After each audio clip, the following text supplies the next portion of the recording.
जय हिंद दोस्तों। आज का विषय जो है थोड़ा-सा बड़ा है, तो इसको मैंने लिख कर के तैयार किया है ताकि मैं कोई अंश इसका भूल ना जाऊँ। और बार-बार जिस तरीके से मैं वीडियो को जोड़ता जाता था और फिर जो-जो भूल जाता था उसमें मुझको जो है जोड़ना पड़ता था, तो ऐसा ना करना पड़े इसकी वजह से मैंने इसको पहले लिखा कि किस पॉइंट को कहाँ पर मैं आपको बताऊँ तो आपको पूरी जानकारी और सही जानकारी मिल पाएगी। तो मैं आपको ये आज के विषय के बारे में बताता हूँ कि इधर रूस में और यूक्रेन में युद्ध चलते-चलते इतना ज़्यादा समय हो चुका है, जिसकी कि उम्मीद बिल्कुल भी नहीं थी। ये उम्मीद थी कि 2-3 दिन के अंदर ही ये कहानी ख़त्म हो जाएगी, लेकिन ये कहानी आप सब लोग देख रहे हैं कि किस तरीके से अमेरिका के कारण ये युद्ध जो है ख़त्म होने का नाम नहीं ले रहा है। और ये आप सब लोग जानते ही हैं कि अमेरिका का क्या रोल रहता है दुनिया में अशांति फैलाने में। क्योंकि ये सब आप लोग भी जानते हैं कि अशांति जब तक नहीं फैलेगी तो उसका हथियार बिकना बंद हो जाएगा। वो हथियार का ही मेन सप्लायर है और दुनिया भर में जहाँ भी जंग का माहौल बनता रहता है, वहाँ पे अमेरिका को अपना हथियार बेच करके उसमें उसको मुनाफ़ा होता है।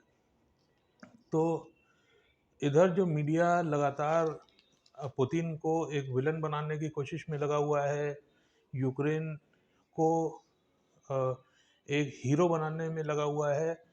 यूक्रेन किसी भी हालत में उसको हीरो से कम नहीं कहा जा सकता है। इतना उसके हीरोइज़्म की बात जो हीरो मतलब जो हीरोइज़्म की बात होती है, जो कहा जाता है कि वीर हैं वहाँ के लोग, उससे कोई इनकार नहीं कर सकता है। ये सब लोग ने अपने आँखों से इन 40-42 दिनों के अंदर बहुत कायदे से देख लिया कि यूक्रेन के नागरिकों की जितनी भी तारीफ़ की जाए, वो कम होगी। इस तरीके की राष्ट्रीयता, इस तरीके से राष्ट्र के लिए अपनी जान को कुर्बान कर देने की भावना ये अभी तक तो मैंने नहीं देखी थी अपने जीवन में। ये मैं अपनी जीवन में इसको पहली बार देख रहा हूँ। ये भारतीयों के बारे में केवल मैंने सुना था, बाकी भारत से बाहर अपने राष्ट्रपति किसी को इस तरीके से मैंने नहीं पाया था। तो मैं उनको सलाम करता हूँ, उनके जज़्बे को, उनके राष्ट्र के प्रति प्रेम को। लेकिन साथ ही साथ मैं उस मसखरे के बारे में जो एक बार और भी मैं आपको बता चुका हूँ, जो लेविन्स्की जो वहाँ का इस समय जिसका शासन इस समय है, ये एक मसखरा है। ये मैं आपको पहले भी बता चुका हूँ, आज फिर आपको बता रहा हूँ। तो ये जीत गया, यहाँ का अपना नायक बन गया और इसने जो काम किया, ये देखने में बिल्कुल साफ-साफ महसूस हो रहा है कि ये बहुत बड़ा नायक बन कर के इस समय सब दुनिया के सामने आया है। और ये जो कहा जाए कि जो ये मसखरे होते हैं, जो स्टेज आर्टिस्ट होते हैं, जो लोगों के मूड को समझ पाने में इनके अंदर एक बहुत बड़ी ताकत होती है और अपनी बात को किस तरीके से जनता के मध्य में रखा जाए जिससे जनता में एक जोश आ जाए या जनता के अंदर एक खुशी आ जाए, ये सब करना इन मसखरों को बहुत आसानी से आता है। तो ये मसखरे ने ये ऐसा काम किया कि ऐसी-ऐसी चीज़ें की जो आज भी सब लोग कह रहे हैं बहुत अच्छा काम किया, बहुत अच्छा काम किया। हाँ, ठीक, बहुत अच्छा काम किया, मैं मान लिया। लेकिन अब ये समझिए कि वो इस पोज़ीशन के ऊपर आके खड़ा हो गया है कि जहाँ से वो बैक नहीं जा पा रहा है। वो चाह यही रहा है कि मैं बैक चला जाऊँ। ये आपको कोई भी न्यूज़ वाला नहीं बताएगा, कोई भी आपको इस बारे में नहीं बताएगा, लेकिन ह्यूमन साइकोलॉजी जितनी मैं पढ़ पाता हूँ, उसके आधार पर मैं बता रहा हूँ। मेरे पास इसकी कोई जो है वो नहीं है, मेरे पास इसकी कोई तथ्य नहीं है इसके पीछे, लेकिन जितनी मैं ह्यूमन साइकोलॉजी पढ़ पा रहा हूँ, वो देख रहा है कि मेरा देश पूरी तरीके से बर्बाद हो गया है। किस तरीके से बम चला-चला के इतने सुंदर देश की उसको खंडहर में परिवर्तित कर दिया गया है और जिसकी वजह सिर्फ़ ये इसकी अपनी बेवकूफ़ी है। इसकी अपनी मसखरी सोच है, जिसकी वजह से आज ये हाल है। दोस्तों, आप सभी लोगों को पता है कि रूस ने इसको बहुत बार चेताया कि तुमको ये काम नहीं करना है। रूस और ये आपस में एक किस्म से भाई-भाई हैं। उसने उसको कितनी बार कहा कि तुमको नेटो के साथ नहीं जुड़ना है और हर किस्म से अगर समझाया होगा तो मेरी समझ से ये भी समझाया होगा कि क्या इसके फ़ायदे होंगे, क्या इसके नुकसान होंगे। और युद्ध एकदम से स्टार्ट रशिया ने नहीं किया है। ये युद्ध जो है जब एक पानी सर के ऊपर से निकल गया है उसके बाद ही ये युद्ध शुरू हुआ है।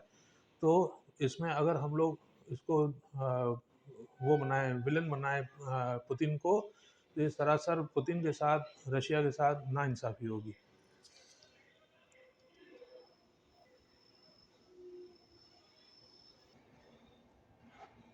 इस समय जो यूक्रेन का एक शहर है बूचा, उसके अंदर इस तरीके से कार्रवाई हो रही है जो कि किसी तरीके से भी जायज़ नहीं ठहराई जा सकती है। इसको किसी भी तरीके से सैन्य कार्रवाई नहीं कहा जा सकता है। कोई भी सैनिक इस तरीके का काम नहीं करेगा कि हाथ पीछे से बांध करके उसके पीठ में नागरिकों को गोली मार दे, वहाँ के नागरिकों की इज्जत लूट ले, रेप करे उनको। ये किसी भी सोल्जर का काम नहीं है। इसके अंदर ये बताया जा रहा है कि चेचन्या से कुछ ऐसे लड़ाके बुलाए गए हैं जो इस तरीके का अंजाम दे रहे हैं, और ये सब इस तरीके के काम करने में माहिर हैं। ये लोग अपने दुश्मन को इसी तरीके से बेइज्जत करके जो है मारते हैं, उसको जो है बहुत उनके तरीके आप किसी भी तरीके से सभ्य लोगों में नहीं मान सकते हैं। ऐसी सेना को इस समय रशिया ने वहाँ पे भेजा है। देखिए वहाँ पे इस समय वो परमाणु हथियार का नहीं इस्तेमाल कर सकता क्योंकि उसके कॉन्सिक्वेंसेस क्या होंगे ये पुतिन को भी पता है। लेकिन उसने इस ऐसे में जो अगर आप परमाणु बम फोड़ते हैं उसके अंदर भी देखिए आम जान माल का नुकसान होता है। इस समय भी आम जान माल का नुकसान हो रहा है।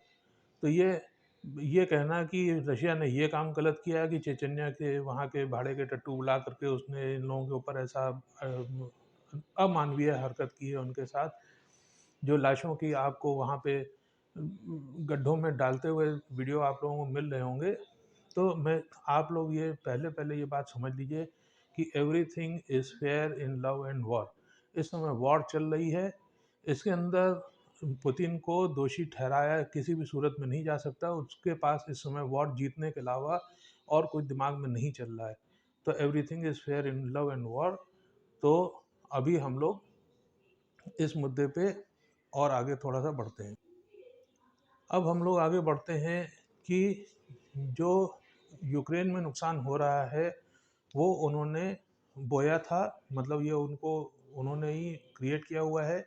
और रशिया इसके अंदर उनके ऊपर जो तकलीफ दे रहा है उनको, उसकी वजह से उनको भी कोई बड़ा सुख चैन नहीं बैठा हुआ है, मिल रहा है उसको ये सब काम करने में। उनके खुद का भी बहुत नुकसान हो रहा है, जो जो हथियार है उनका नुकसान हो रहा है, जो वहाँ के सैनिक हैं उनका नुकसान हो रहा है, टैंकों का असला, ये वो सब जो भी नुकसान हो रहा है। साथ साथ विश्व से पाबंदियाँ भी बहुत सारी लग गई हैं। तो इन विश्व की पाबंदियों से भी वहाँ पे काफ़ी तकलीफ़ें आ रही हैं। तो सिर्फ यूक्रेन ही सफ़र नहीं कर रहा है, रशिया ही सफ़र नहीं कर रहा है। इन दोनों को लड़ने मरने दीजिए, हमें इनसे क्या मतलब है? कोई मतलब नहीं है।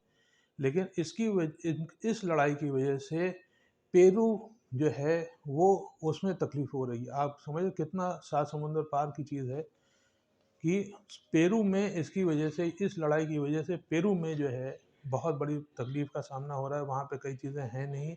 वहाँ की जनता इस समय जिस तरीके से श्रीलंका का हाल है, ऑलमोस्ट ऑलमोस्ट आप समझ लीजिए कि पेरू का भी हाल उसी के बराबर है। तो इनकी लड़ाई में सिर्फ इन्हीं का नुकसान नहीं हो रहा है, विश्व में बहुत सारे लोगों का इसके अंदर नुकसान हो रहा है।